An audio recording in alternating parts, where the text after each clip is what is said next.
Students, what is going on. मैं अब्दुल्ला मोमिन on target classes से, और इस वीडियो में हम काइनेमेटिक्स ऑफ सर्कुलर मोशन पढ़ेंगे।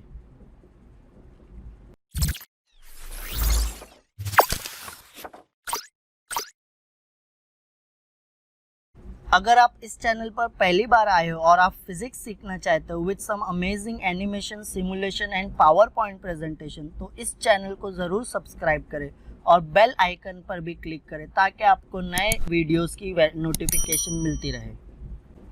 लास्ट लेक्चर में जो काइनेमेटिक्स ऑफ सर्कुलर मोशन था उसमें हमने पढ़ा था कि जब एक पार्टिकल सर्कुलर मोशन करता है तो लीनियर डिस्प्लेसमेंट भी होता है, जिसको हम एस से डिनोट कर रहे थे, और एंगुलर डिस्प्लेसमेंट भी होता है उसका। और लीनियर और एंगुलर डिस्प्लेसमेंट में कुछ रिलेशन होता है। फिर अगर उसका लीनियर डिस्प्लेसमेंट हो रहा है तो वो लीनियर वेलोसिटी भी होगी और एंगुलर वेलोसिटी भी होती है, और लीनियर और एंगुलर वेलोसिटी में कुछ रिलेशन था। फिर उसके बाद हमने पढ़ा था कि लीनियर एक्सीलरेशन क्या होगा, एंगुलर एक्सीलरेशन क्या होगा, और लीनियर और एंगुलर एक्सीलरेशन में क्या रिलेशन होता है। तो अगर आपने लास्ट वीडियो अभी तक नहीं देखा है जो काइनेमेटिक्स ऑफ सर्कुलर मोशन में था, और आपको ये डिटेल में देखना है, समझना है कि लीनियर डिस्प्लेसमेंट, एंगुलर डिस्प्लेसमेंट क्या होता है, लीनियर वेलोसिटी, एंगुलर वेलोसिटी क्या होता है, और लीनियर एक्सीलरेशन और एंगुलर एक्सीलरेशन क्या होता है, तो आप पहले जाके फर्स्ट पार्ट देखिए, इसका लास्ट वीडियो देखिए, और फिर यहाँ पे आइए ये वाला पार्ट देखने के लिए। तो अब हम स्टार्ट करने जा रहे हैं काइनेमेटिक्स ऑफ सर्कुलर मोशन, और इस वीडियो में हम सबसे पहले टाइम पीरियड और फ्रीक्वेंसी की डेफिनेशन पढ़ने वाले हैं। उसके बाद हम यूनिफॉर्म सर्कुलर मोशन, उसको शॉर्ट फॉर्म में हम यूसीएम भी बोलते हैं, और non uniform circular motion discuss करेंगे। और लास्ट में हम ये पढ़ेंगे कि रेडियल एक्सीलरेशन और टेंजेंशियल एक्सीलरेशन क्या होता है। तो हम स्टार्ट करते हैं सबसे पहले टाइम पीरियड। तो time taken by the particle to complete one revolution is called time period और periodic time, and it is denoted by T. तो अगर एक पार्टिकल सर्कल के सरकमफ्रेंस पे रिवॉल्व हो रहा है, और हम सपोज करते हैं वो स्टार्ट हुआ है पॉइंट ए से, वो एक राउंड लगा के फिर से पॉइंट ए पे आता है, तो उसको जो भी टाइम लगेगा वो टाइम को हम बोलते हैं time period. Time period is nothing but the time taken by the particle to complete one revolution. एक बार पूरा राउंड लगाना है सर्कल पे, तो ये एक राउंड लगाने में उसको कितना टाइम लगता है, हम वही को टाइम पीरियड बोलते हैं, और इसको कैपिटल टी से डिनोट करते हैं। इसको हम सेकंड में मेजर करेंगे। उसके बाद फ्रीक्वेंसी जो हम एन से डिनोट करने वाले हैं, उसकी डेफिनेशन क्या है, number of revolution performed by the particle in unit time और in 1 second is called as frequency. अब एक सेकंड में पार्टिकल कितना राउंड लगा रहा है, अगर वो पॉइंट ए से स्टार्ट होता है, एक राउंड लगा के पॉइंट ए पे आता है, और ये एक राउंड लगाने अगर उसको 1 सेकंड लग रहा है या यूनिट टाइम, तो हम बोलेंगे उसकी फ्रीक्वेंसी है 1 हर्ट्ज। अगर वो 1 सेकंड में 2 राउंड कंप्लीट कर लेता है तो हम बोलेंगे उसकी फ्रीक्वेंसी है 2 हर्ट्ज। अगर वही पार्टिकल 1 सेकंड में 4 राउंड कंप्लीट कर रहे हैं, 4 बार रिवॉल्व हो रहा है, तो हम बोलेंगे उसकी फ्रीक्वेंसी है 4 हर्ट्ज। तो फ्रीक्वेंसी और टाइम पीरियड क्या होता है, एक दूसरे का रेसिप्रोकल होता है। फ्रीक्वेंसी को हम 1/t लिख सकते हैं, और हम टाइम पीरियड को 1/n लिख सकते हैं। और हमने पढ़ा है कि एंगुलर वेलोसिटी का फॉर्मूला होता है angular displacement theta upon time. अब हम कंसीडर करते हैं कि ये पार्टिकल एक राउंड कंप्लीट कर लेता है, ये सर्कल पे ये पार्टिकल क्या कर रहा है, एक राउंड कंप्लीट कर रहा है। तो अगर पार्टिकल पॉइंट ए से स्टार्ट होता है, एक राउंड कंप्लीट करते हुए वो फिर से पॉइंट ए पे आ जाता है, तो वो सेंटर में कितना एंगल बनाया, तो हम बोलेंगे वो एंगल बनाया है 360 डिग्री, और उसको हम लिखते हैं रेडियन में 2 पाई रेडियन। तो थीटा हो जाएगा 2 पाई रेडियन, और वो जो टाइम लगा है, एक राउंड में जो टाइम लगता है उसको हम डिनोट करते हैं कैपिटल टी से। तो यहाँ पे हम एंगुलर वेलोसिटी कैसे लिखेंगे, 2 पाई बाय टी, और 1 अपॉन टी क्या होता है, फ्रीक्वेंसी, तो इसको हम 2 पाई एन भी लिखते हैं। तो ये जो फॉर्मूला देख रहे हो आप, ये है एंगुलर वेलोसिटी का formula. Next is uniform circular motion, UCM. तो यूनिफॉर्म का मतलब होता है कांस्टेंट। तो during circular motion if the speed of the particle remains constant it is called uniform circular motion. अब इसकी एग्जाम्पल क्या है, तो motion of the tip of hands of the clock. एक क्लॉक है, उसके हैंड्स का मोशन हो रहा है, तो ये टाइप के मोशन को हम बोलते हैं यूनिफॉर्म सर्कुलर मोशन। या हम कंसीडर कर लेते हैं कि ये जो मिनट हैंड है, इसके टिप पे एक पार्टिकल है और वो एक राउंड कंप्लीट कर रहे हैं। तो अगर मिनट हैंड है, वो एक राउंड कंप्लीट करता है, 12 से स्टार्ट होके 12 पे आता है मिनट का कांटा, मिनट की सुई, तो उसको लगता है 60 मिनट। फिर उसके बाद वो नेक्स्ट राउंड भी कंप्लीट कर लेता है, तो नेक्स्ट राउंड कंप्लीट करने के लिए फिर से उसको 60 मिनट ही लगेगा। ऐसे ही हर राउंड वो कंप्लीट करने के लिए उसको 60 मिनट लगने वाला है। तो हम क्या बोलेंगे, ये कांस्टेंट स्पीड से रिवॉल्व हो रहा है। ये जो पार्टिकल है जो टिप पे है वो कांस्टेंट स्पीड से रिवॉल्व हो रहा है, और यही टाइप के मोशन को हम बोलते हैं यूनिफॉर्म सर्कुलर मोशन। ऐसे ही अगर आर हैंड है, आर हैंड का कांटा जो है घड़ी का, वो अगर 12 से स्टार्ट होके 12 पे जाता है तो उसको लगता है 12 आवर्स। फिर वो नेक्स्ट राउंड भी कंप्लीट करेगा, 12 से स्टार्ट होके 12 पे जाएगा तो उसको लगेगा 12 आवर्स। तो हर राउंड कंप्लीट करने के लिए उसको 12 आवर्स लगेगा। तो हम बोलेंगे आर हैंड का भी टाइम पीरियड या आर हैंड की भी स्पीड क्या है, सेम है। तो ये टाइप के मोशन को, अगर एक पार्टिकल कांस्टेंट स्पीड से रिवॉल्व हो रहा है सर्कल के सरकमफ्रेंस पे, तो हम ये टाइप के मोशन को, ये टाइप के सर्कुलर मोशन को यूनिफॉर्म सर्कुलर मोशन बोलते हैं। अब इन uniform circular motion only the direction of its linear velocity v changes at every instant in such a way that the velocity is always tangential to the path। अब जब एक particle circular motion perform कर रहा है, जैसा कि आप screen पर देख सकते हो, यहाँ पे एक पार्टिकल सर्कुलर मोशन परफॉर्म कर रहा है, तो एक पर्टिकुलर इंस्टेंट पे, सपोज एट दिस इंस्टेंट अगर पार्टिकल यहाँ पे है, वो आगे जाने वाला है, तो इसकी वेलोसिटी जो लीनियर वेलोसिटी रहेगी वो कैसे बताएंगे हम, टेंजेंट से। अगर वो पार्टिकल यहाँ पे है तो उसकी लीनियर वेलोसिटी की डायरेक्शन क्या होगी, टेंजेंट ड्रॉ करेंगे। अगर वो पार्टिकल यहाँ पे है तो हम लीनियर वेलोसिटी को कैसे बताएंगे, टेंजेंट ड्रॉ करके। तो यहाँ पे लीनियर वेलोसिटी की डायरेक्शन, ये जो एनिमेशन आप देख रहे हो यहाँ पे, ये जो ब्लू एरो है ये क्या शो कर रहा है, डायरेक्शन ऑफ लीनियर वेलोसिटी, और वो हमेशा सर्कल का टेंजेंट बनाती है। हर पॉइंट पे लीनियर वेलोसिटी की डायरेक्शन चेंज होगी। तो यूनिफॉर्म सर्कुलर मोशन में स्पीड नहीं चेंज होती है, स्पीड कांस्टेंट रहती है, मैग्नीट्यूड ऑफ वेलोसिटी कांस्टेंट रहता है, बट डायरेक्शन ऑफ वेलोसिटी क्या हो रही है, चेंज होती है at every point on this circle. तो ये टाइप के मोशन में हम क्या बोलेंगे, यूनिफॉर्म सर्कुलर मोशन में only the direction of velocity changes but the magnitude of velocity remains constant, और वो जो डायरेक्शन रहेगी वेलोसिटी की वो हम टेंजेंट बना के डिनोट करते हैं। तो the acceleration in uniform circular motion is called centripetal acceleration और radial acceleration. It is always directed towards the center of the circle or along the radius vector r, hence called centripetal।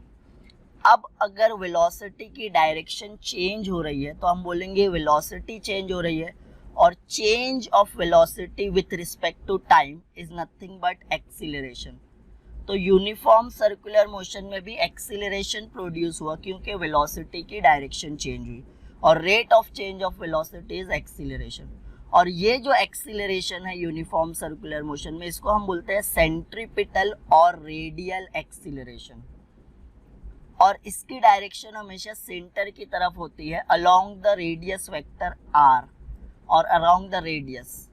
अब कैसे इसकी velocity centre की तरफ है या कैसे इसकी डायरेक्शन रेडियल एक्सीलरेशन या सेंट्रीपिटल एक्सीलरेशन की डायरेक्शन सेंटर की तरफ है, वो समझने के लिए हम क्या कंसीडर कर लेते हैं कि एक पार्टिकल है पॉइंट ए पे, ये एंटी क्लॉकवाइज सेंस में सर्कुलर मोशन परफॉर्म कर रहा है और ये है यूनिफॉर्म सर्कुलर मोशन, मतलब सेम टाइम में एक राउंड कंप्लीट कर रहा है। अब वो पॉइंट ए से स्टार्ट हुआ, तो जब वो आगे बढ़ेगा तो उसको यहाँ पे क्या करना है, सर्कल पे टर्न लेना है, बट उसकी वेलोसिटी की जो डायरेक्शन है वो है टेंजेंशियल। तो अगर इसको आगे जाके टर्न लेना है तो मैं क्या करूँगा, इसको सेंटर की तरफ पुल करने वाला हूँ। जब मैं इसको सेंटर की तरफ पुल करके फोर्स अप्लाई करूँगा तो ये आगे टर्न लेगा। फिर सपोज वो पार्टिकल यहाँ पे आ गया ये पॉइंट पे, तो जब वो नेक्स्ट पॉइंट पे आ गया है, अब ये पॉइंट पे भी क्या होगा, अगर मैं फोर्स नहीं अप्लाई करूँगा तो वो सीधा चले जाएगा। तो क्या करना है, यहाँ पे भी मेरे को उसको टर्न लेना है। वो पार्टिकल को अगर हमको मोड़ना है तो फिर से मैं उसको क्या करूँगा, सेंटर की तरफ पुल करूँगा। फिर सपोज वो पार्टिकल नेक्स्ट पॉइंट पे आ गया, अब ये नेक्स्ट पॉइंट पे भी उसकी वेलोसिटी की डायरेक्शन टेंजेंशियल है, मतलब वो सीधा जाएगा। तो जब तक मैं इसको सेंटर की तरफ नहीं पुल करूँगा वो मुड़ेगा नहीं। तो इसको क्या करना है, आगे जाके मुड़ना है। तो मोड़ने के लिए मेरे को क्या करना पड़ेगा, एक फोर्स अप्लाई करना पड़ेगा, जो फोर्स की डायरेक्शन होगी सेंटर की तरफ। अब अगर फोर्स की डायरेक्शन है सेंटर की तरफ और फोर्स का फॉर्मूला हमको पता है, force is equal to mass into acceleration, तो जो डायरेक्शन में हम फोर्स अप्लाई किए है वही डायरेक्शन में एक्सीलरेशन भी है, और यही एक्सीलरेशन को हम बोलते हैं रेडियल एक्सीलरेशन और सेंट्रीपिटल एक्सीलरेशन। डिनोट करते हैं हम इसको वेक्टर ए आर से। अब सपोज करते हैं वो पार्टिकल पॉइंट बी पे आया, पॉइंट बी पे अगर मैं फोर्स लगाऊंगा सेंटर की तरफ तभी वो आगे जाके टर्न लेने वाला है। तो पॉइंट बी पे भी रेडियल एक्सीलरेशन होगा और उसकी डायरेक्शन क्या होगी, सेंटर की तरफ।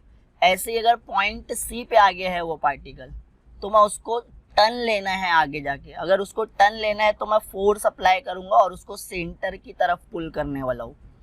तो ये जो सेंटर की तरफ पुल कर रहे हैं हम, इससे क्या हो रहा है, सर्कुलर मोशन मेंटेन रह रहा है।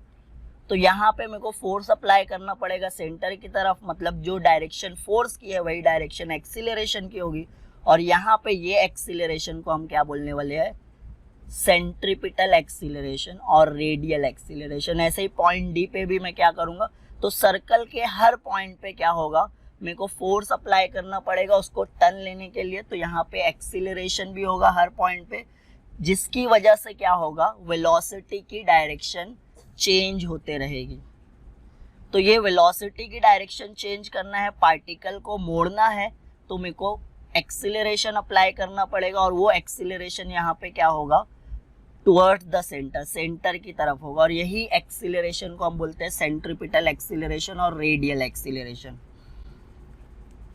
अब सेंट्रीपिटल एक्सीलरेशन का रोल क्या है यहाँ पे, तो सेंट्रीपिटल एक्सीलरेशन और radial acceleration is responsible for changing the direction of linear velocity. ये क्या कर रहा है, वेलोसिटी की डायरेक्शन चेंज कर रहा है। पॉइंट ए पे वेलोसिटी की डायरेक्शन थी टेंजेंशियल, फिर क्या किया हम, एक्सीलरेशन, तो वो मुड़ के पॉइंट बी पे आ गया। पॉइंट बी पे वेलोसिटी की डायरेक्शन है टेंजेंशियल, तो ये वेलोसिटी की डायरेक्शन चेंज हो गई। कौन चेंज किया, वेलोसिटी अगर चेंज हो रही है तो किसकी वजह से हो रही है, यहाँ पे एक्सीलरेशन की वजह से, और ये एक्सीलरेशन को ही हम क्या बोलते हैं, पॉइंट सी पे वेलोसिटी की डायरेक्शन चेंज हो जाएगी, पॉइंट डी पे, तो हर पॉइंट पे वेलोसिटी की डायरेक्शन क्या होने वाली है, चेंज होने वाली है। और ये जो वेलोसिटी की डायरेक्शन चेंज हो रही है इसको ही change of velocity with respect to time, इसको ही हम बोलते हैं रेडियल एक्सीलरेशन और टेंजेंशियल और सेंट्रीपिटल एक्सीलरेशन।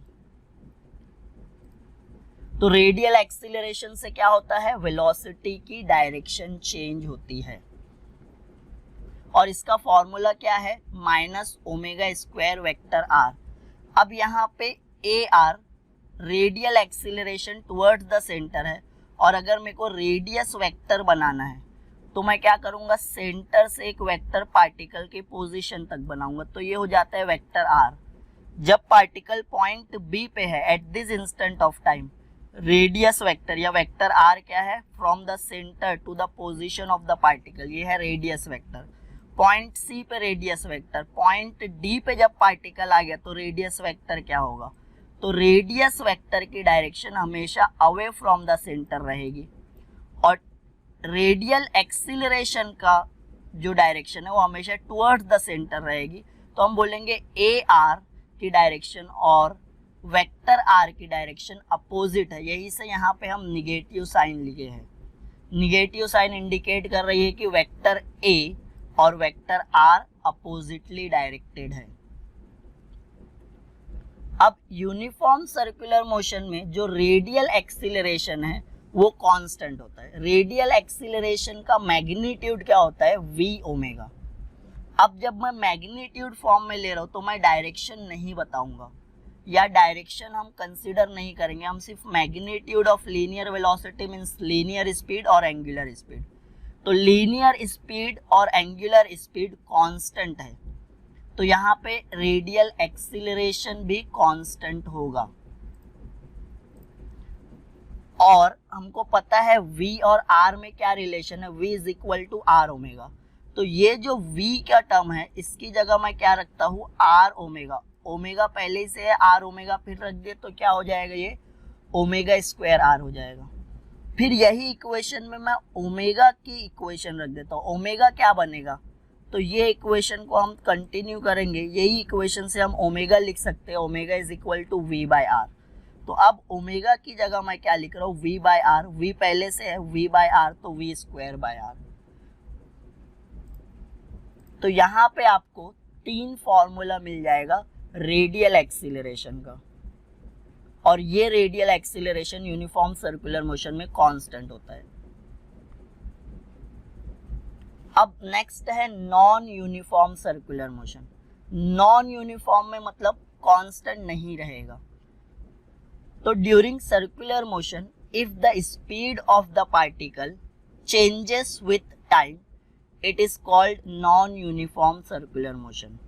तो स्पीड चेंज होगी, स्लो हो जाएगा, कभी उसकी स्पीड कम हो जाएगी, कभी उसकी स्पीड बढ़ जाएगी। तो यहाँ पे स्पीड इंक्रीज और डिक्रीज होगी, तो ये टाइप के सर्कुलर मोशन को हम नॉन यूनिफॉर्म सर्कुलर मोशन बोलेंगे। और इसकी एग्जांपल क्या है, जब हम फैन स्विच ऑन या स्विच ऑफ करते हैं तो जैसे ही आप फैन स्विच ऑन करते हो तो उसकी स्पीड इंक्रीज होने लगती है, और जैसे ही आप फैन स्विच ऑफ करोगे तो उसकी स्पीड डिक्रीज होने लगेगी। तो when a fan is switched on और switched off, the speed of particles of the fan goes on increasing और डिक्रीजिंग। तो यहाँ पे जो ब्लेड है फैन की, उसके पार्टिकल्स की स्पीड बढ़ते जाएगी जब आप फैन को ऑन करोगे, और जब आप फैन को ऑफ करोगे तो ये पार्टिकल्स की स्पीड कम होते जाएगी, डिक्रीज होते जाएगी। तो स्पीड इंक्रीज हो रही है या स्पीड डिक्रीज हो रही है, हम बोलेंगे स्पीड चेंज हो रही है। तो अगर स्पीड चेंज हो रही है तो ये टाइप का सर्कुलर मोशन है non uniform circular motion. Now, in non-uniform circular motion, the acceleration responsible for changing the magnitude of velocity, and it is directed along or opposite to the velocity, hence always tangential, and it is called as tangential acceleration, and it is denoted by vector at। अब यहाँ पे क्या है, speed change हो रही है। Speed change हो रही है मतलब मैग्नीट्यूड ऑफ वेलोसिटी चेंज हो रहा है, और मैग्नीट्यूड ऑफ वेलोसिटी अगर चेंज हो रहा है तो एक्सीलरेशन प्रोड्यूस हुआ। तो जो एक्सीलरेशन मैग्नीट्यूड ऑफ वेलोसिटी को चेंज करेगा वो या तो in the direction of velocity होगा या तो opposite to that of the velocity होगा, और उसकी डायरेक्शन हमेशा टेंजेंशियल बनेगी। ये कैसे होगा, तो इसको समझने के लिए हम क्या कंसीडर करते हैं कि एक पार्टिकल मूव हो रहा है। अगर ये पार्टिकल मूव हो रहा है यहाँ पे, तो इसकी वेलोसिटी की डायरेक्शन एंटी क्लॉकवाइज सेंस में मूव हो रहा है, तो वेलोसिटी को बनाना है तो मैं क्या करूँगा, एक टेंजेंट बनाऊंगा, this is the direction of velocity. Suppose ये मूव हो रहा है, अब मेरे को इसकी स्पीड बढ़ाना है, तो अगर मेरे को स्पीड इसकी बढ़ाना है, इंक्रीज करना है, तो मैं इस पे फोर्स अप्लाई करूंगा इन द डायरेक्शन ऑफ वेलोसिटी। तो एक पार्टिकल मूव हो रहा है एंटी क्लॉकवाइज सेंस में, और जो डायरेक्शन में वो मूव हो रहा है, जो डायरेक्शन है उसकी वेलोसिटी की, अगर मैं वही डायरेक्शन में इसको पुश कर दिया, वही डायरेक्शन में फोर्स अप्लाई कर दिया, ये आगे बढ़ रहा था, मैं इसको और ढकेल दिया आगे, फोर्स अप्लाई कर दिया फॉरवर्ड डायरेक्शन में, तो इसकी स्पीड इंक्रीज हो जाएगी। ऐसे ही अगर इसकी स्पीड को स्लो करना है, तो अगर ये आगे बढ़ रहा है तो मैं इसको क्या करूंगा, पीछे पुल करूंगा, opposite to that of its motion. इसका मोशन हो रहा है फॉरवर्ड डायरेक्शन में, इसकी वेलोसिटी की डायरेक्शन है फॉरवर्ड, बट अगर मेरे को इसको रोकना है या इसकी स्पीड को कम करना है, तो मैं वेलोसिटी के अपोजिट, ये जो डायरेक्शन में मूव हो रहा है उसके अपोजिट मैं पकड़ के खींचने वाला हूँ, उसके अपोजिट मैं फोर्स लगाने वाला हूँ। तो अगर उसकी डायरेक्शन में, वेलोसिटी की डायरेक्शन में फोर्स लगाते हैं तो स्पीड इंक्रीज होगी, बट अगर वेलोसिटी के अपोजिट डायरेक्शन में फोर्स लगाते हैं तो स्पीड डिक्रीज होगी। और ये स्पीड इंक्रीज हो रही है या स्पीड डिक्रीज हो रही है, इसको ही हम क्या बोलते हैं, एक्सीलरेशन। और ये एक्सीलरेशन जो स्पीड को चेंज कर रहा है, इसको हम टेंजेंशियल एक्सीलरेशन बोलते हैं। तो ये जो आप ब्लू लाइन देख रहे हो सर्कल पे, ये क्या बन रहा है, टेंजेंट बन रहा है। तो टेंजेंशियल एक्सीलरेशन से क्या होता है, मैग्नीट्यूड ऑफ वेलोसिटी चेंज होता है। अब यहाँ पे क्या रेडियल एक्सीलरेशन होगा, तो ये पार्टिकल क्या कर रहा है, सर्कुलर मोशन कर रहा है, इसको क्या करना है, आगे जाके मुड़ना है। तो अगर आगे जाके मुड़ना है तो मेरे को एक फोर्स अप्लाई करना पड़ेगा टुवर्ड्स द सेंटर, तो एक्सीलरेशन भी होगा टुवर्ड्स द सेंटर। तो यहाँ पे रेडियल एक्सीलरेशन भी होगा। नॉन यूनिफॉर्म सर्कुलर मोशन में टेंजेंशियल एक्सीलरेशन तो होता ही है, साथ साथ में रेडियल एक्सीलरेशन भी होता है, क्योंकि ये आगे जाके मुड़ने वाला है, और मुड़ना है तो इसको सेंटर की तरफ हमको पुल करना पड़ेगा। तो जो सेंटर की तरफ एक्सीलरेशन है दैट इज रेडियल एक्सीलरेशन और सेंट्रीपिटल एक्सीलरेशन, और जो टेंजेंट की डायरेक्शन में है टेंजेंशियल एक्सीलरेशन। तो for non uniform circular motion the magnitude of centripetal acceleration और radial acceleration is not constant. अब रेडियल एक्सीलरेशन का फॉर्मूला क्या था, a is equal to omega square r और v स्क्वायर बाय आर और v omega. तो यहाँ पे वेलोसिटी चेंज हो रही है, स्पीड चेंज हो रही है, लीनियर स्पीड भी चेंज हो रही है और एंगुलर स्पीड भी चेंज हो रही है। तो अगर स्पीड चेंज हो रही है तो मैग्नीट्यूड ऑफ रेडियल एक्सीलरेशन भी क्या होगा, चेंज होगा, ये कांस्टेंट नहीं रहने वाला है। तो नॉन यूनिफॉर्म सर्कुलर मोशन में दोनों एक्सीलरेशन होता है, रेडियल एक्सीलरेशन भी होता है और टेंजेंशियल एक्सीलरेशन भी होता है।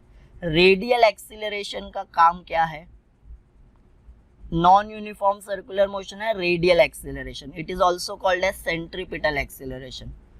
यहाँ पे टेंजेंशियल एक्सीलरेशन भी होगा। रेडियल एक्सीलरेशन का काम क्या है, तो radial acceleration is responsible for changing the direction of linear velocity. Linear velocity की डायरेक्शन कौन चेंज कर रहा है, रेडियल एक्सीलरेशन या tangential acceleration, sorry radial acceleration या सेंट्रीपिटल एक्सीलरेशन। और टेंजेंशियल एक्सीलरेशन किसके लिए रिस्पॉन्सिबल है, for changing the magnitude of linear velocity का मैग्नीट्यूड चेंज करना है तो टेंजेंशियल एक्सीलरेशन यहाँ पे रहेगा।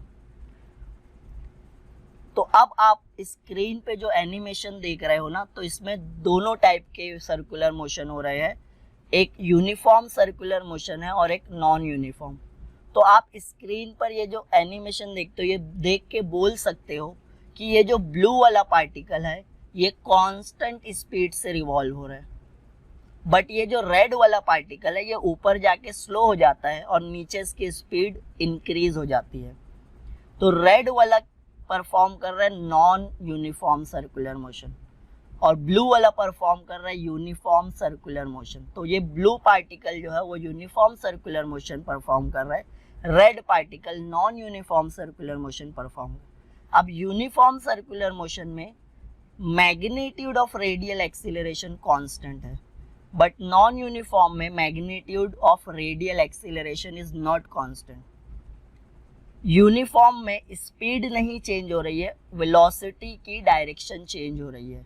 तो अगर वेलोसिटी की डायरेक्शन चेंज हो रही है, स्पीड चेंज करने का काम किसका था? टेंजेंशियल एक्सीलरेशन का था। स्पीड चेंज नहीं हो रही है मतलब टेंजेंशियल एक्सीलरेशन नहीं है या जीरो है। यूनिफॉर्म सर्कुलर मोशन में टेंजेंशियल एक्सीलरेशन जीरो होता है, बट नॉन यूनिफॉर्म एक्सीलरेशन में, नॉन यूनिफॉर्म सर्कुलर मोशन में टेंजेंशियल एक्सीलरेशन की कुछ ना कुछ वैल्यू होती है। सो अब आपको स्क्रीन पे कुछ प्लेलिस्ट दिख रही होगी, आप क्लिक करके कोई भी वीडियो देख सकते हो। हर वीडियो मैंने एनिमेशन और सिमुलेशन से समझाया है ऐसे ही। Thank you student, thank you very much.